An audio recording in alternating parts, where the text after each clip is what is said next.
dalawang Facebook application sa iisang mobile phone. So napakaganda nito guys, at pwede din yung gamitin ng dalawang Facebook account ng sabay. So halimbawa dito sa isa, yan, nakalagin yung ating Facebook account, at dito naman sa isa is pwede ulit kayong mag-login ng panibagong Facebook. Halimbawa ito sa Facebook account nyo, yung isa sa page. So hindi na kayo kailangan mag-switch account pa para mapunta kayo sa inyong Facebook page or account. So paano nga ba ito gawin sa ating Android phone? So okay guys, halimbawa isa yung ating Facebook application dito sa ating mobile phone at gusto nyo ng dalawang application sa isang mobile phone. So ang gagawin nyo lang is punta lang kayo sa settings ng inyong mobile phone, at dito sa settings punta kayo ng application. Tap nyo yung application, at dito sa application may tinatawag na app cloner. Doon sa iba is dual app. So iba't iba. So hanapin nyo na lang kung ano yung nakalagay sa inyo. So dito sa atin, Oppo ang ating gamit at nakalagay is app cloner. So tap nyo yung app cloner, at dito sa app cloner yan makikita nyo yung mga application na pwedeng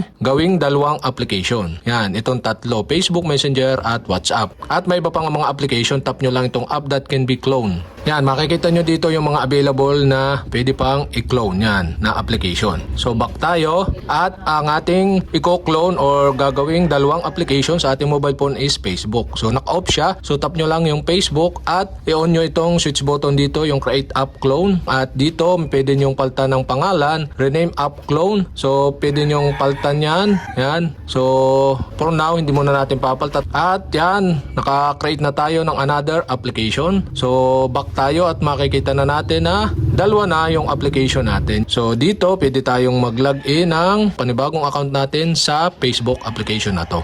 Bukod dito sa ating isang Facebook na nakalagin yung ating account.